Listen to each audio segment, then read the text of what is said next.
अल्लाह के नाम से जो सरासर रहमत है, जिसकी शफ़क़त अब्दी है। अस्सलाम वालेकुम to all of my students.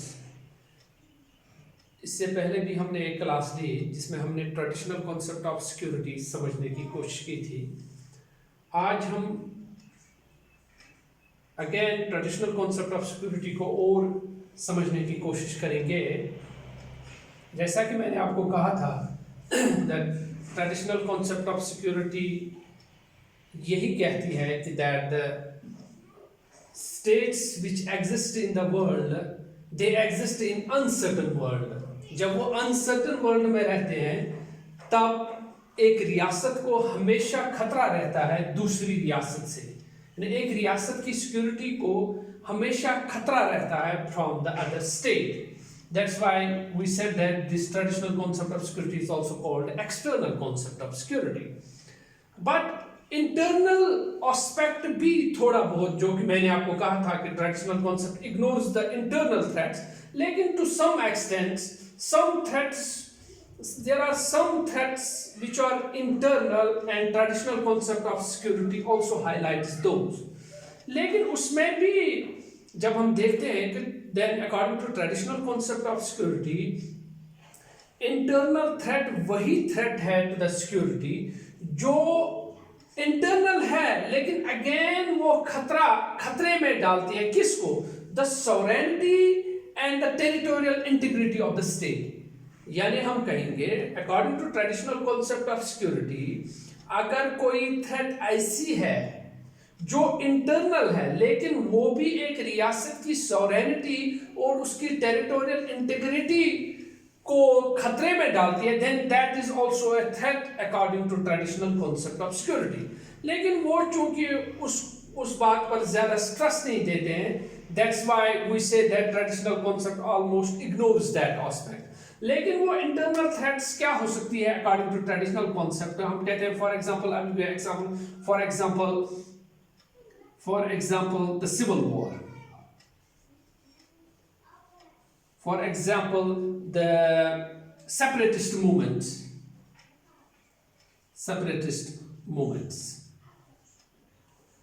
Now, for example, these two threats, traditional concept will also highlight these. And a traditional concept of security will also say that civil war and the separatist movement is also a threat to the security of the state. Why?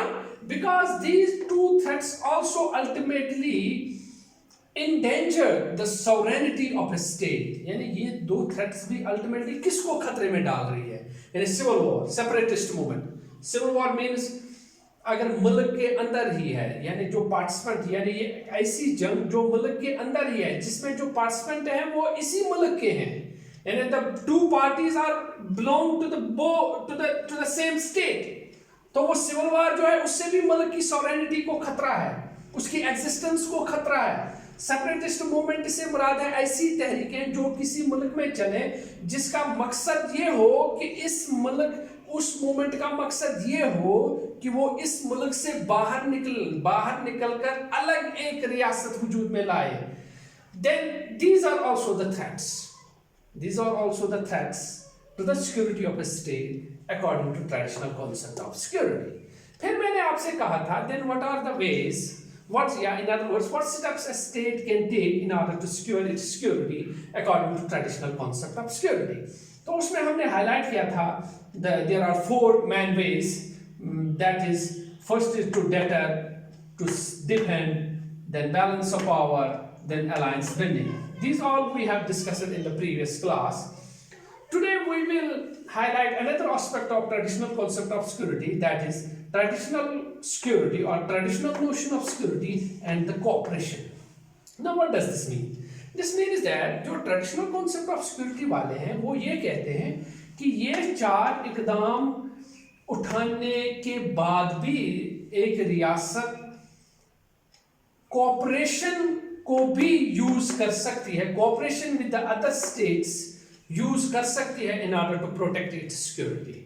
यानी it says that states can secure its borders by cooperating with other states as well. यानी एक रियासत दूसरी रियासतों से cooperation करने से भी अपनी सिक्योरिटी को सिक्योर कर सकती है। नाउ दिस कोऑपरेशन, ये जो कोऑपरेशन है ये कैसे हो सकती है या इसके क्या फॉर्म्स हो सकते हैं? Now traditional concept of security highlights two main important forms of cooperation. First is disarmament, another is arms control. Now what is this disarmament? Disarmament को मैंने define करने की कोशिश है that disarmament means all those agreements to abolish certain kind of weapons, यानी those agreements, ऐसी treaties जिसका मकसद ये हो कि दो रियासतें या दो से ज्यादा रियासतें ऐसा एग्रीमेंट करें जिसके तहत वो इस बात पर मुत्तफिक हो जाएं, एग्री करें कि वो कुछ खास वेपन्स को एबॉलिश करेंगे, डिसआर्मामेंट, and they will not possess those, they agree that they will not possess those kinds of weapons, they will not develop those kinds of weapons. For example, two example जो NCRT book में highlight हुई है, one is Biological Weapons Convention BWC 1972, another is Chemical Weapons Convention CWC 1992. And these two conventions, these two agreements, what were these? In agreements के तहत यह तय पाया, जिन्होंने इन पर साइन किया वो ये था, उन्होंने तय किया कि that they will not develop and use these biological and chemical weapons. Now these are the examples of disarmament. Another is arms control. Arms control, we say that agreements to limit the number of weapons and to regulate their use. ऐसे agreements जिनका मकसद ये हो to limit the number of weapons, not to abolish all, but it can be the objective can be the limit, to limit the number of weapons and to regulate their use, and to regulate उनका use को regulate करने में कोई agreement पाए that how these weapons will be used. यानी दो states ये agree करें कि वो कुछ weapons को कम करेंगे, उनकी quantity को कम करेंगे, या जो हैं उनके use को भी थोड़ा बहुत control करेंगे, then that would be arms control. Now ये जो arms control है, we can say ये जो arms control है, it is broad. And this disarmament is narrow in jurisdiction. Arms control का मकसद के तहत ये भी आता है, अल्टीमेटली हम समझते हैं कि आर्म्स कंट्रोल से मुराद है वो तमाम एग्रीमेंट जो रियासतें आपस में करें जिनका मकसद ये हो कि जंग की जो डिस्ट्रक्शन है, the destruction of war, how we can limit, how we can control the destruction of war, ऐसे एग्रीमेंट्स को हम आर्म्स कंट्रोल कहते हैं। यानी इसका मतलब ये हुआ, इसके तहत जो कुछ चाहे वेपन उसको कम करने की कोशिश की जाती है, उनके यूज को कंट्रोल किया जाता है, रेगुलेट किया जाता है, या ये भी हो सकता है कि रियासतें आपस में से जिनको हम कहते हैं कॉन्फिडेंस बिल्डिंग मेजर्स, यानी एनसीईआरटी टेक्स्ट में इनको अलग अलग हाईलाइट किया गया है, डिसआर्मामेंट अलग, आर्म्स कंट्रोल अलग, and the third one is confidence building measures. लेकिन अगर हम ब्रॉडली देखेंगे, ये जो कॉन्फिडेंस बिल्डिंग मेजर्स हैं ये भी किसके तहत आते हैं? That's arms control. यानी कॉन्फिडेंस बिल्डिंग मेजर्स से क्या समझते हैं हम? कॉन्फिडेंस बिल्डिंग से मुराद है कि दो रियासतें जो भी अकदाम, जो भी स्टेप्स, दो रियासतें या दो से ज्यादा रियासतें अगर ऐसे स्टेप्स उठाएं जिनसे उनके दरमियान कॉन्फिडेंस डेवलप हो, एतमाद डेवलप हो, यानी उनमें से फॉर एग्जांपल अगर उनमें टेंशन है, they consider each other enemies of each other, अगर वो ऐसे कुछ स्टेप्स उठाएं जिनसे उनमें एतमाद आपस में एक दूसरे पर भरोसा डेवलप हो, तो वो जो तमाम स्टेप्स होंगे जिनसे उनके दरमियान आपस में भरोसा डेवलप होगा, that we can say those are the confidence building measures, CBMs जिनको कहते हैं, दैट्स कॉन्फिडेंस बिल्डिंग मेजर्स, यानी ऐसे एकदम ऐसे मेजर्स, ऐसे स्टेप जिनसे दो मुल्कों के दरमियान कॉन्फिडेंस बिल्ड हो। ये अब एनसीईआरटी टेक्स्ट में आर्म्स कंट्रोल की जो एग्जांपल हाईलाइट हुई है, that is nuclear non proliferation treaty, NPT 1968. Now this was an important treaty, important agreement which was signed in 1968. After Cuban missile crisis, जो कि आपको पता है आफ्टर 1962 में क्यूबन मिसाइल क्राइसिस हुई थी, उसके बाद आर्म्स कंट्रोल की एक अहम ट्रीटी हुई थी, NPT, nuclear non proliferation treaty. अब इस ट्रीटी का मकसद क्या था? इस ट्रीटी का मकसद ये था कि दुनिया में जिन ममालिकों ने तब तक, यानी जब ये nuclear non proliferation treaty when it was signed, यानी तब तक जिन ममालिकों ने न्यूक्लियर वेपन्स डेवलप किए हैं, इस ट्रीटी का मकसद ये था कि उन्हीं ममालिकों को न्यूक्लियर वेपन्स रखने की इजाजत दी जाएगी। Rest of the countries will not be allowed to develop nuclear weapons. यानी मकसद था नॉन प्रोलिफरेशन, यानी इसका मकसद जो था बुनियादी वो ये था कि न्यूक्लियर वेपन्स जितना दुनिया में फैलेंगे, जितने ये प्रोलिफरेट ये टेक्नोलॉजी होगी, उतने चांसेस हैं कि that a nuclear weapons can be used. And once a nuclear weapon is used, then we know that how much destruction it can cause. Just we have two examples. दो ही atom bombs अभी तक use हुए हैं, drop किए गए थे by USA over the two cities of Japan, Hiroshima and Nagasaki in 1945 at the end of second world war. तो उसके हम देखते हैं कि आज भी हम देखते हैं ये देखा जाता है कि 1945 में जो एटम बॉम्ब्स ड्रॉप हुए थे, उनके नेगेटिव इम्पैक्ट्स आज भी वहाँ के लोगों में देखे जाते हैं। तो इसका मकसद था न्यूक्लियर, यानी this is an example of arms control. Now we can say that ultimately, यानी ये हमने पहले जाना कि सिक्योरिटी क्या होती है, उसके बाद हमने देखा what is non traditional concept of security, फिर उसमें हमने ये पॉइंट्स हाईलाइट किए। Now ultimately what we can say what is traditional concept of security. Ultimately, we have I have tried to summarize this, that traditional concept is military centric.